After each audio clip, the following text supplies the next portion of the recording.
Салям алейкум! Вітаю вас на каналі Крим Ньюз. Це проєкт «Обличчя вільного Криму». Мене звати Наджія Аметова. Сьогоднішня моя гостя – журналістка, психологиня та моя близька подруга Мавіле Халіл. Салям алейкум! Алейкум салям. Мавіле, от ти знаєш, завжди, коли ми з тобою розмовляли по телефону, або коли бачилась, мені завжди хотілося зафіксувати цю розмову, бо ми з тобою неодноразово шуткували на цю тему, що ми, коли розмовляємо, ми ніби рятуємо світ. Тому давай сьогодні спробуємо якось зафіксувати на камеру, якщо у нас вийде. І давай розпочнемо з того, що свою другу освіту, так, ти здобула 2 роки тому. Так, да, я вже приїхала в Київ.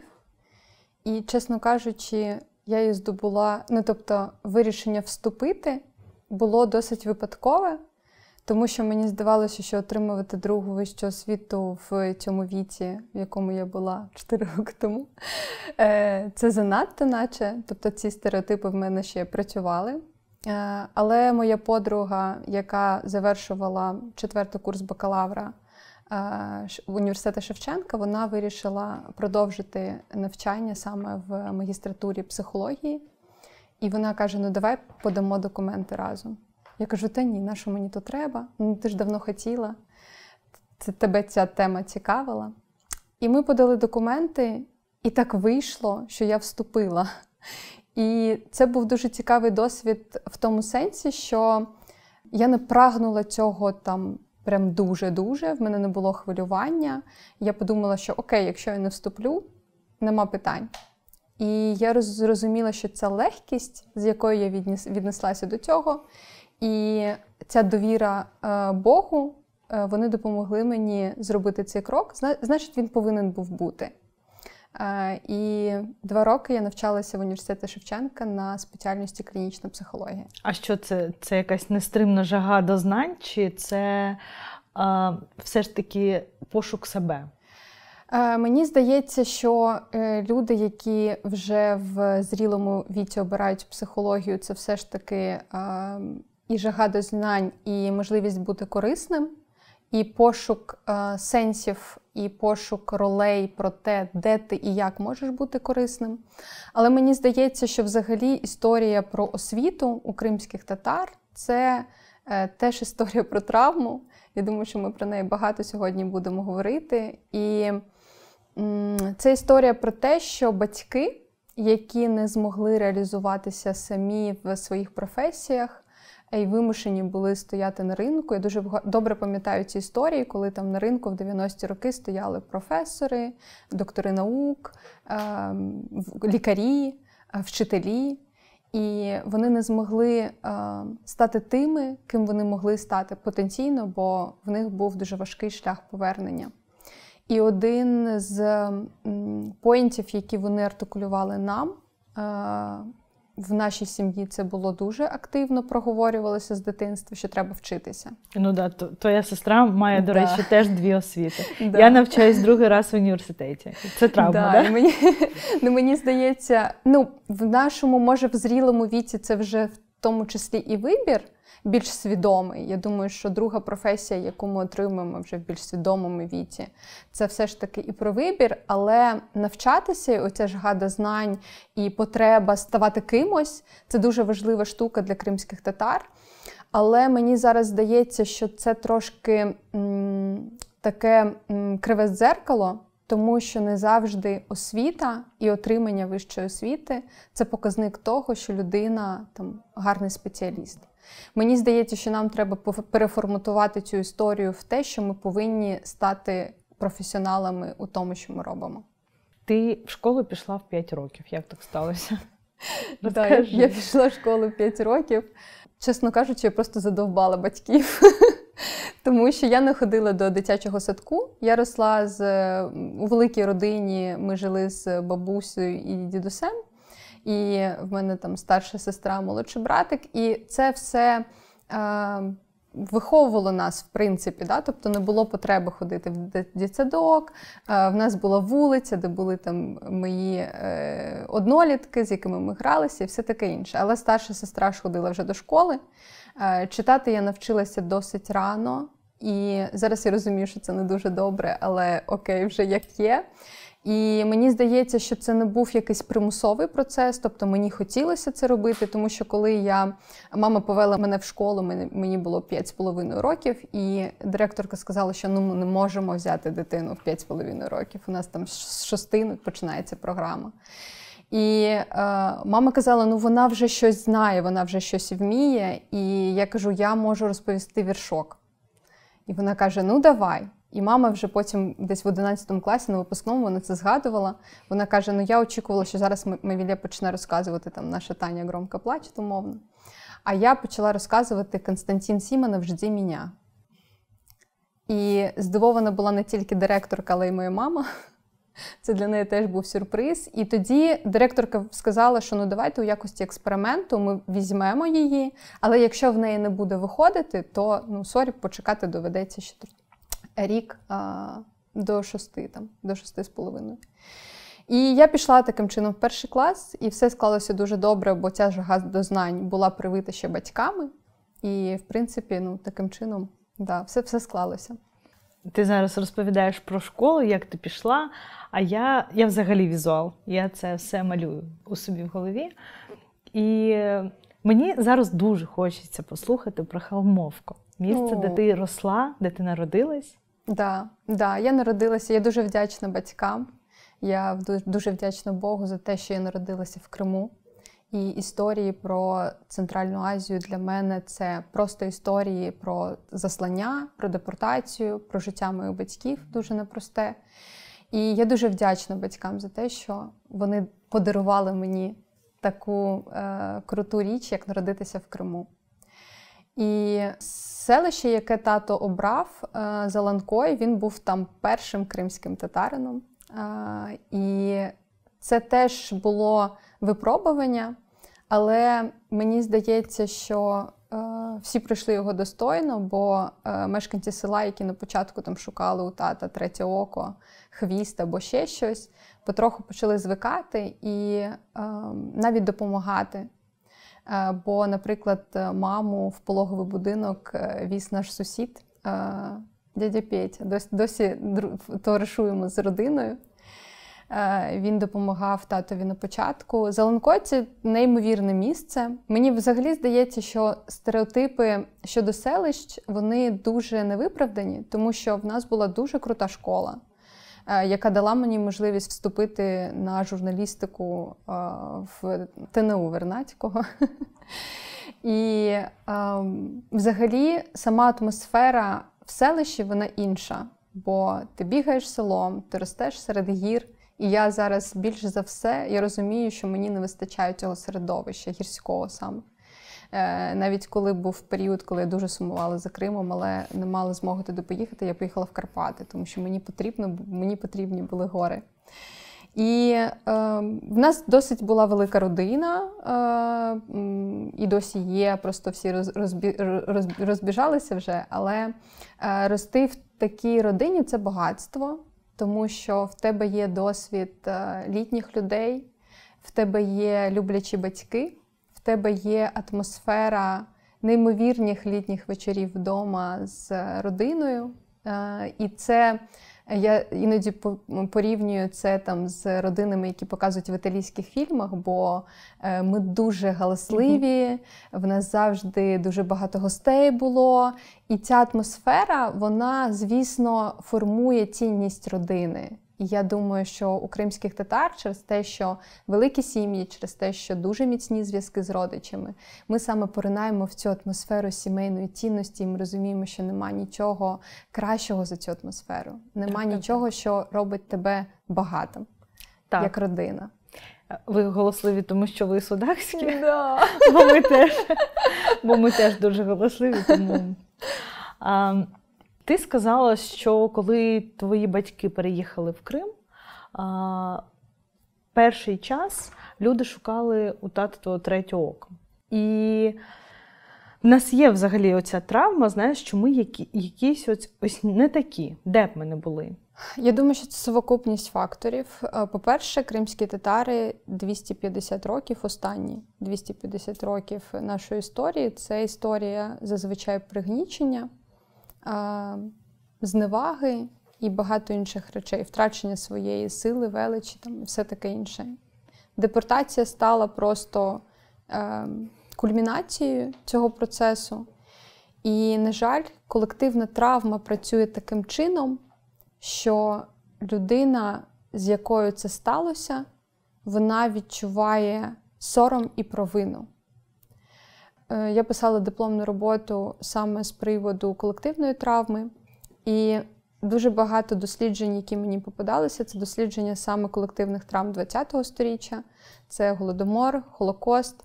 І я там прочитала справді дуже цікаві речі, які дуже органічно лягають і на нашу колективну травму. Оце відчуття того, що з нами щось не так, це саме наслідок травми, наслідок колективної травми. І депортація, яка сталася в 44-му році, вона просто народила в нас всі ті процеси, або затвердила їх, бо вони народжувалися, я думаю, що трохи раніше. Науковці кажуть, що травма живе 3-4 покоління. В нас ще складніша історія, бо в нас ще є періоди ретравматизації. Тобто, коли ми відчували, що травма може повторитись. Тому я думаю, що наше... Це ще через 3 роки? Я вже думала, що наші діти якось позбавляться цього. Я думаю, позбавляться, якщо ми будемо правильно з цим працювати. Якщо ми, в першу чергу, усвідомимо, що з нами відбувається. Тому що, мені здається, взагалі з травми є декілька виходів, і вони можуть привести до різних наслідків. І один з найефективніших шляхів виходу з травми – це коли ти усвідомлюєш те, що сталося. Ти розумієш, що ти набув певний досвід, який досвід саме набув, бо це дуже складна історія. І коли ти цей досвід трансформуєш у своє життя. І другий момент важливий в роботі з травмою – це коли травма, по-перше, отримує визнання. Я думаю, це те, чого ми досі до кінця не отримали. І, по-друге, це коли травма набуває символьності. Тобто, оце там мітинги 18 травня, які в нас були на площі Леніна в Сімферополі, це була в Екмешиті, це була саме історія про символьність цієї травми. І я думаю, що заборона проведення цих заходів і взагалі невизнання цієї травми з суспільством, в якому ми там живемо, не до кінця ще усвідомлення того, що з нами відбулося, і як це виправити. Я думаю, це все провокує те, що в нас що ми не можемо трансформувати цю травму у досвід, у пам'ять. І вона ще в нас живе як травма. Все це визнання травми, проговорити її, це називається пропрацювати свою травму. Ти можеш просто розказати, що таке пропрацювати травму? Так, я розумію, що зараз з набуттям популярності психології, взагалі як науки, і науч-поп література, нонфікшн, вона там іноді зустрічаються такі терміни, які здаються там дуже міфічними, або які там затуманені і незрозуміло про що це. Я думаю, що пропрацювання – це один з таких термінів, і це насправді процес, який відбувається дуже часто в кабінеті у терапевта, в якому людина приймає і усвідомлює, і визнає причини своєї травми, і в якому вона реконструює цю виявлену структуру в психічних процесах. Тобто у людини мають з'являтися нові нейронні зв'язки, які можуть давати їй можливість йти іншим шляхом. Незвичним, як завжди, бо зазвичай травма – це те, що повторюється з нами. Тобто, коли ми ходимо по колу і не можемо зрозуміти, що відбувається. В корінні цього ходіння по колу є якась травма.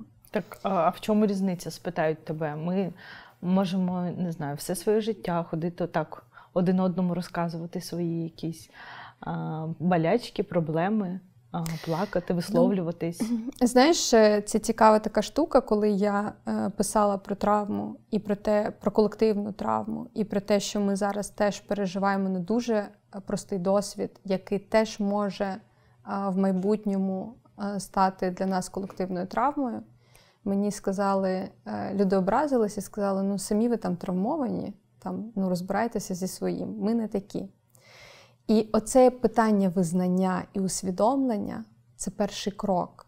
Якщо нема ні визнання, ні усвідомлення, якщо немає усвідомлення того, що 44-й рік зараз все ще живе і в тобі, і в мені, і він змушує нас вести себе певним чином, без цього усвідомлення ми не зможемо зцілитися. А що це таке, коли ти не проживаєш ці події, але через багато років, ми вже з тобою народилися в Криму, але, наприклад, в мене є така штука, 18 травня до 4 години я не можу спати. Мені завжди здається, що ось в 4 щось має відбутись. Так. І тільки потім я спокійно собі засинаю. 18 травня для мене – це день, коли я просто всім своїм нутром відчуваю якусь біль, яку я не можу пояснити, бо я не переживала цих подій. Що це таке? По-перше, у нас є прямий зв'язок із тими, хто переживав ці події. Ми спілкуємось дуже багато з бабусями, дідусями, які пережили депортацію. Ми знаємо цю історію вже, мабуть, наче ми самі її пережили. І другий момент важливий про те, що досвід людини вже теж відбивається в її ДНК. І, наприклад, мій дідусь, він дуже швидко їсть. Це дуже очевидна історія, бо йому просто, коли йому не було що їсти, і коли він знаходив, що їсти, він робив це дуже швидко. І я теж швидко їм. І це цікава історія, тому що відслідковувати в собі ці моменти і розуміти, звідки вони взялися, це дуже важливо. Але це дуже велика робота саморефлексії, і її треба робити в деяких випадках. Тому що якщо в тебе щось не виходить, якщо в тебе щось відбувається, і це відчуття повторювання якихось подій, то треба зазирати вже в себе і дивитися, що там, як воно народилося, де воно взялося. Може, коли ти о 4 ранку напишеш про всі свої відчуття, навіть просто на бумазі, то може наступного 18 травня ти будеш вже спати. Я спробую. Спробуй. Чи обов'язково до психолога приходити з запитом? Коли ми приходимо до психолога, це усвідомлення того, що в житті щось відбувається не так, щось конкретне, що нас не влаштовує. І ми приходимо, щоб з цим розібратися, бо ми розуміємо, що може проблема в мені. Мені здається, що крок піти до психолога – це вже певне усвідомлення. І так, ми приходимо зазвичай з якимось запитом, кажемо про те, що саме нас не влаштовує, а потім зазвичай ми виходимо на зовсім інші речі, але це вже відбувається в терапії. Давай уявімо собі, що кримсько-татарський народ в лиці однієї людини приходить до тебе на терапію. Який буде запит у цієї людини? Це може бути будь-що. Це може бути історія про відносини, це може бути історія про роботу, це може бути історія про гроші. Будь-яка історія, бо в нас же не тільки є депортація, в нас є ще Радянський Союз, який наклав теж дуже багато своїх відбитків. Є ще історія про традиційне суспільство, тому що кримські татари – це все ж таки традиційне суспільство, яке має невербальний спосіб комунікації. Ми не звикли проговорювати деякі речі, як, наприклад, там американці, да? Вони дуже вербалізований народ, тобто вони все проговорюють. Ми до цього не звикли. Ми люди традиційного суспільства. І зараз для того, щоб, тобто ми цю невербальну мову наче втратили, ми не можемо вже символьно пояснити, про що йде мова, а говорити не навчилися. Вербалізувати наші почуття, думки, я не знаю, претензії до когось в адекватній формі ми ще не можемо. Так, щоб склався продуктивний діалог. Ну, тобто можемо, але це зазвичай рідкість. І мені здається, що все це в сукупності накладає дуже сильний відбиток на нас. І тому ми, які живемо в європейській державі, і це накладає теж свої якісь моменти, для інтеграції в це суспільство ми повинні ще багато навчатись. І мені здається, що тому запит, ми не можемо його обмежувати лише рамками колективної травми, бо є дуже-дуже багато ще факторів, які на нас впливали протягом цього часу. Яку людину до себе на терапію ти не візьмеш? Я думаю, що такої людини немає, зараз поки я так відчуваю, тому що мені здається, що людина, яка вирішила піти до психолога сама, вона щось усвідомлює про те, що в неї щось в житті не так, і, можливо, вона готова прийняти те, що в цьому є ще частка її відповідальності. А якщо цінності людини не будуть співпадати з цінностями твоїми, ти можеш від цього якось відокремитись? Ну, звісно. Я ж не можу судити людину по своїх цінностях. Ми формувалися в різному суспільстві, в різних колах, в нас різні ДНК, і, звісно, ми різні, ми всі різні. Я не думаю, що у людей є там повний збіг по цінностях.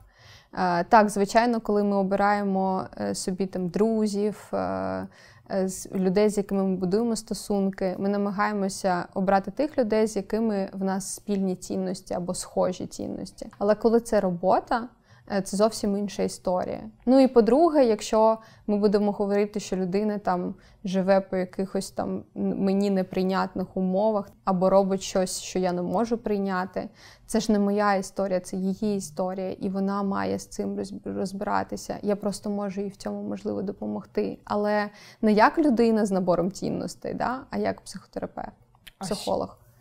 Що би ти обрала? Працювати над недоліками або працювати над перевагами? Я думаю, що як психолог це комплексний процес. Да? Тобто, по першу чергу, ми взагалі дуже часто не усвідомлюємо, що є нашими перевагами, а що є нашими недоліками. Ну, власне, ти йдеш до психолога, і він, можливо, тобі підсвічує це. Будь-яка якість, яку ми маємо, вона може бути і гарною і поганою. Да? Тобто, наприклад, людина дуже м'яка. І це добре, це дуже гарна якість. Але, наприклад, якщо на її кордони тиснуть, вона не може їх захистити через свою м'якість, наприклад. Да? І тому ми можемо на кожну якість дивитись з дуже різних боків. І питання в тому, як ми використовуємо. Тобто, мені здається, що все це інструменти, і коли ми з ними вміємо працювати, це для нас супер. Коли ми не вміємо, тобто, якщо в нас меч в руках, а ми не знаємо, що з ним треба робити, ми можемо перерізати дуже багато всього навколо. А коли ми точно знаємо, що з ним робити можна, ми можемо навіть там побудувати будинок, наприклад. Да? І мені здається, що процес, в тому числі консультації або терапії, полягає в тому, що, по-перше, назвати ці інструменти, а по-друге, навчитись їми правильно користуватися. В 2007 році, коли я вступала в університет, ще в Криму, я вступала на практичну психологію. Власне, тоді ще було незрозуміло, що це за професія. Ти лікар або хто ти взагалі? Не зрозуміло. І я пам'ятаю, вже тоді мені хтось там закидав, знаєш, до психологів ходять хворі люди. Як суспільство змінилось і чи притаманне зараз кримським татарам звертатись до психотерапевтів? Мені здається, суспільство змінюється. Тобто ми ще в цьому процесі, тому що є ще певні стереотипи. І, в принципі, ці стереотипи певним чином виправдані, тому що є дуже багато зараз психологів або людей, які називають себе психологами і не мають нічого спільного з наукою психології. І тому певні стереотипи ще існують, але є точно позитивна динаміка, бо ця професія стає, по-перше, більш популярною, по-друге, звернутися до психолога – це вже не означає, що з тобою щось не так. І по-третє, мені здається, що в нас, в принципі, психологічний стан зараз в цілому наче стає гірше, і ми потребуємо допомоги. І це провокують і соціальні мережі, які, в принципі, роблять нас одинокими. І це провокує біг суспільства, бо коли ти не біжиш, ти відстаєш. І вважаєшся якимось не таким вже. І, в принципі, ще дуже багато факторів сучасності, які впливають на нас і приводять нас до думки, що з нами щось не так, занижують там нашу самооцінку чи ще щось таке. І по-друге, соціальні мережі зробили і щось гарне для нас, да? Вони зробили цю професію, дали змогу їй розширитись, бо там через соціальні мережі ми розуміємо деякі інструменти, як це працює, ми розуміємо, що це окей піти до психолога, бо люди, там, на яких ми підписані, інфлюенсери або люди, які є для нас авторитетом, теж ходять до психолога, і значить це окей. Тобто вони ж не хворі.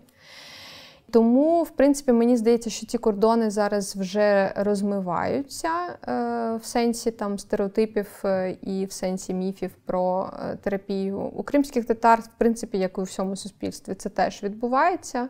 Але мені здається все ж таки, що це більш притаманно жінкам, ніж чоловікам. Мені здається, що жінки в цьому сенсі більш гнучкі і більш адаптовані до змін.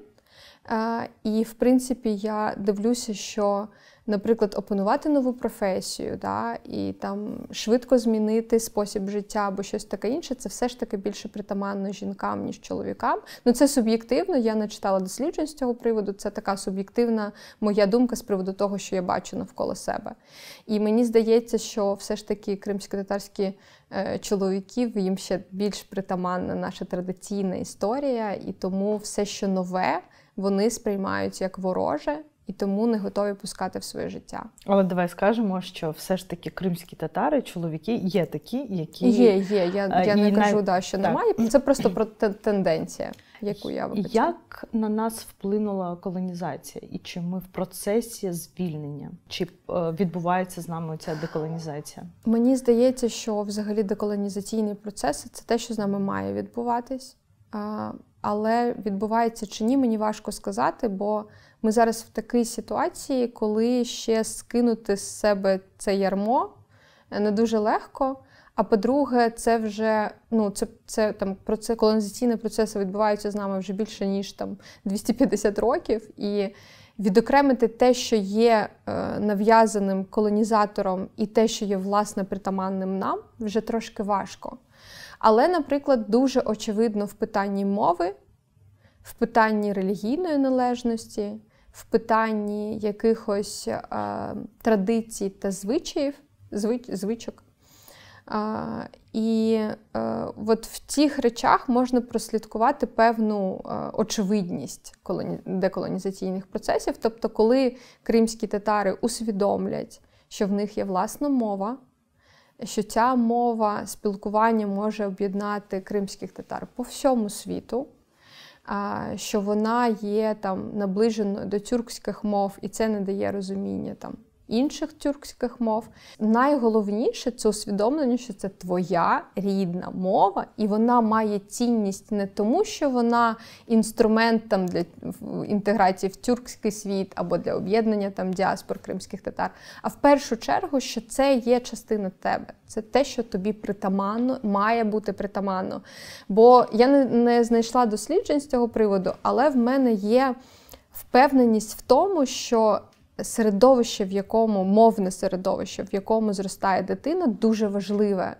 І що культурні коди закладаються саме через мовне середовище. Тому що ми все одно пам'ятаємо прислів'я кримсько-татарські, які нам казали бабусі, дідусі або батьки. пісні народні, які співалися, або не народні там хіти 90-х, там умовно. І це все закладає в нас культурний код, який ми зчитуємо, коли бачимо кримських татар. І я думаю, що мова – це дуже велика складова цього культурного коду. І один з процесів деколонізації – це відродження мови, усвідомлене відродження мови. Тобто я буду розмовляти кримсько-татарською, тому що я кримський татарин. І тому що, або я буду розмовляти зі своєю дитиною, тому що я хочу, щоб вона теж мала цю ідентичність. Так. Я зараз вбачаю таку тенденцію цікаву, що люди, які поїхали за межі зараз з Криму, їх дуже багато, вони там поїхали по різних країнах Європи, або в Америку, або в Туреччину. І їхні діти, які там народилися вже там, або виїхали дуже в ранньому віці, вони вже будуть англомовні, тюркомовні.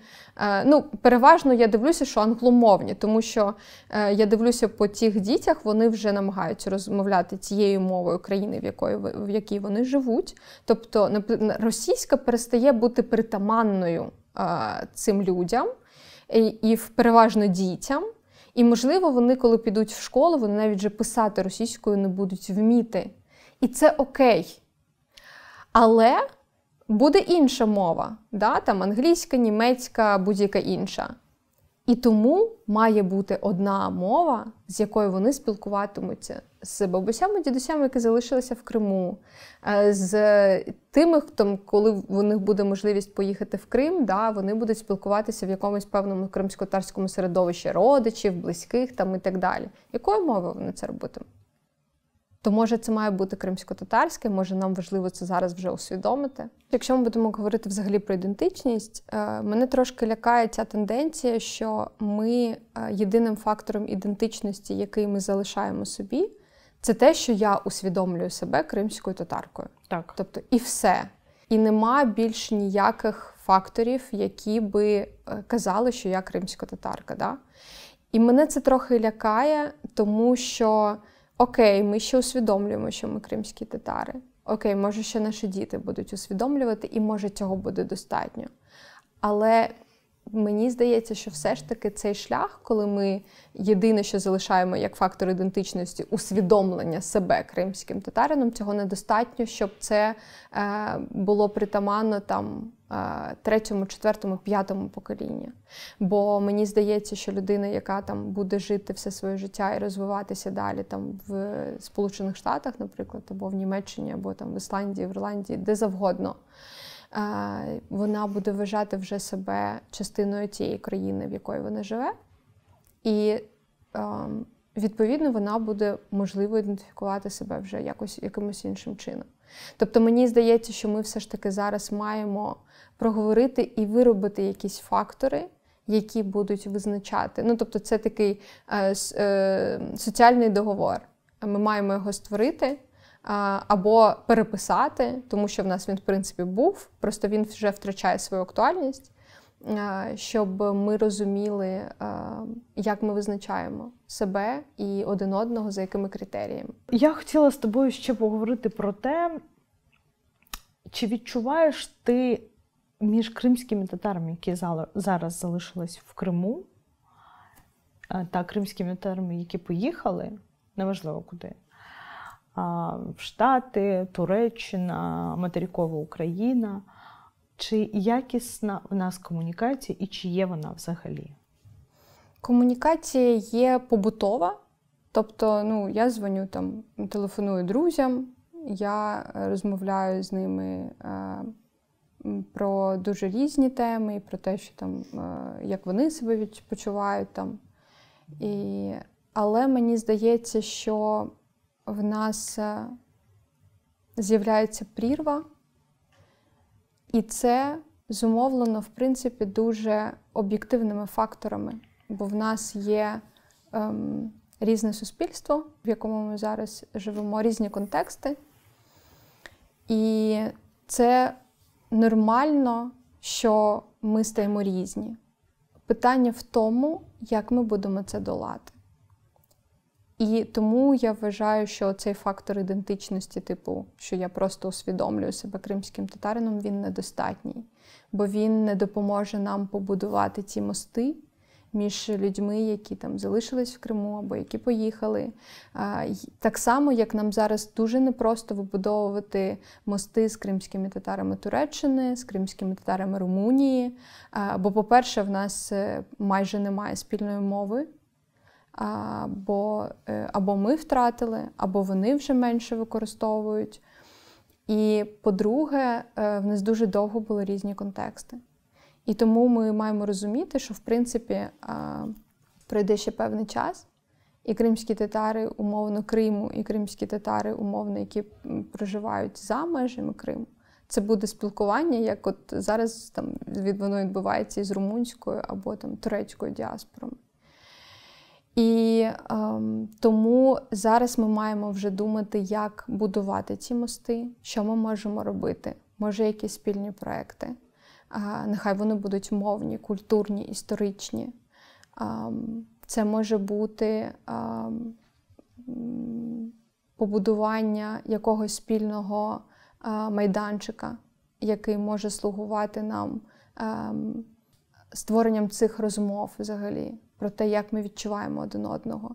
Ну і третє, мені здається, що нам треба в першу чергу позбавитись цих супер непродуктивних суперечок про те, хто правий.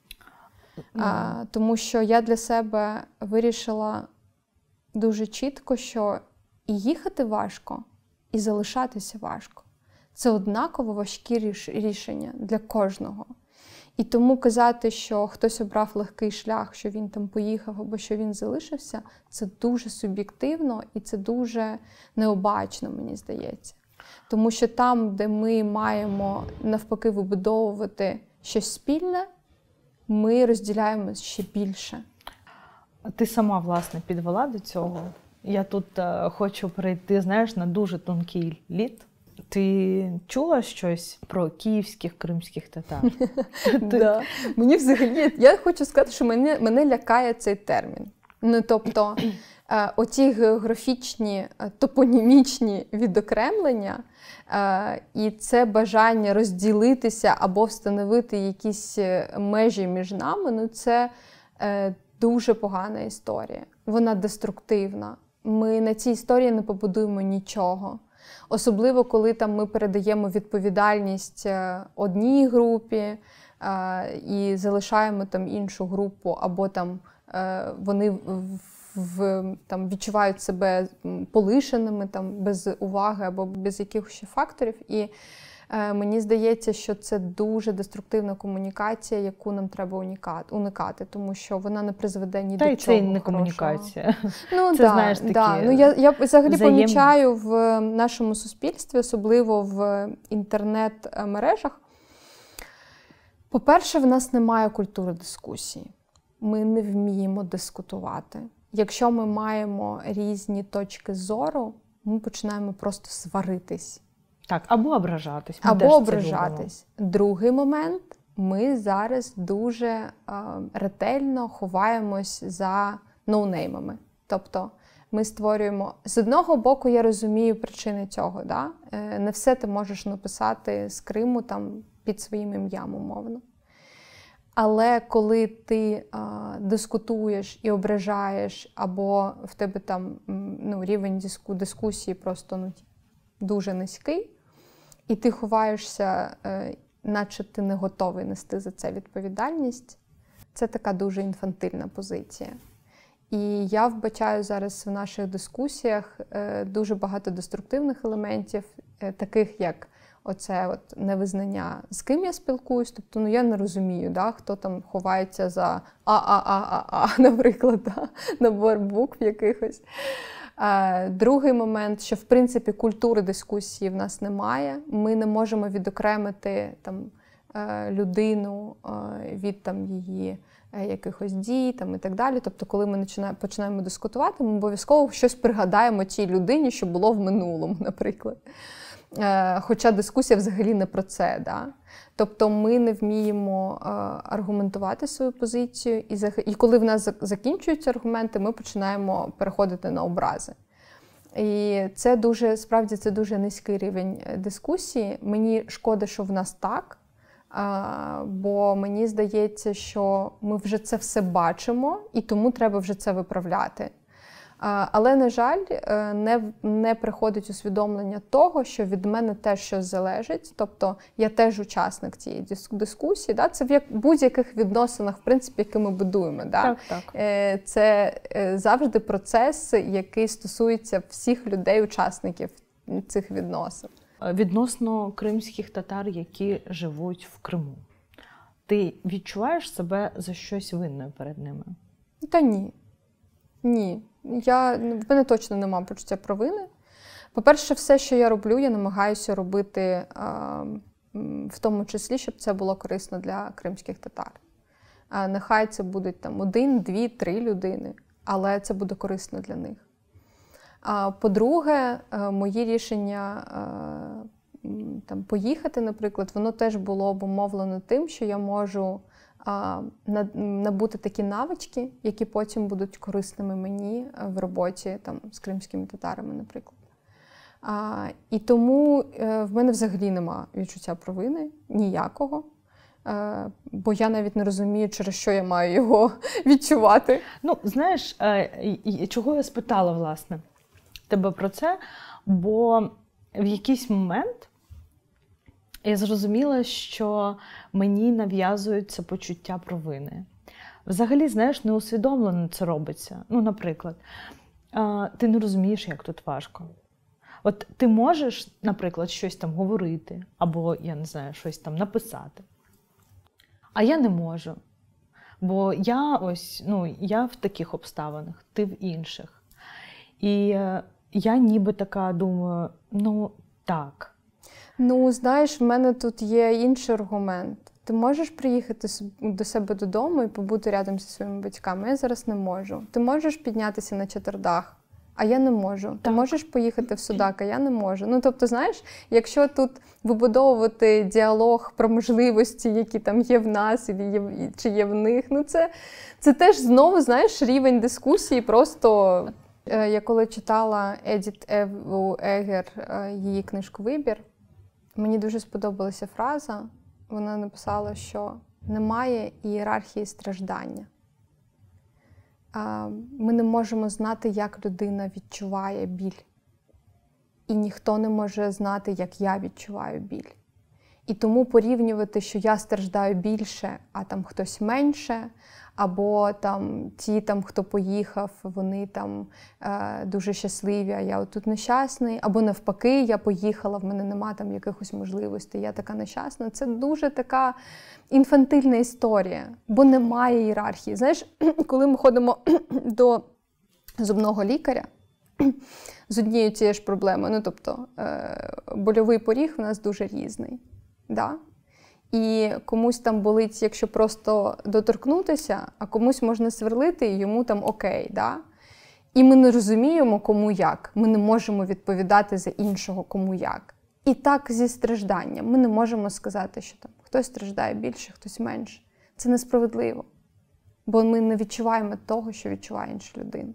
І мені здається, це вже певна зрілість, до якої нам треба дорости, щоб розуміти, що ми всі відчуваємо біль по-різному.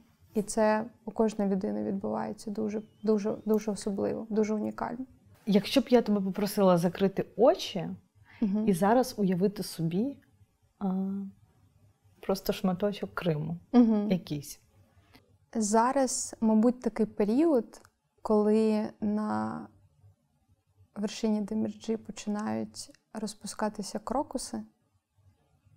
Я дуже добре пам'ятаю цей період, бо декілька разів була саме в цей час там.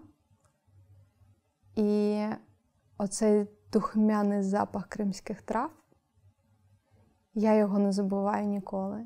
Коли я згадую Крим, в мене є 2 аромати. Це аромат кави, і він допомагає мені відтворювати дім тут. Коли я заварюю собі тут каву, я повертаюсь в Крим. Це 5 хвилин, які я живу в Криму. І друге – це гірські трави. Бо для мене Крим – це земля. І тому отак.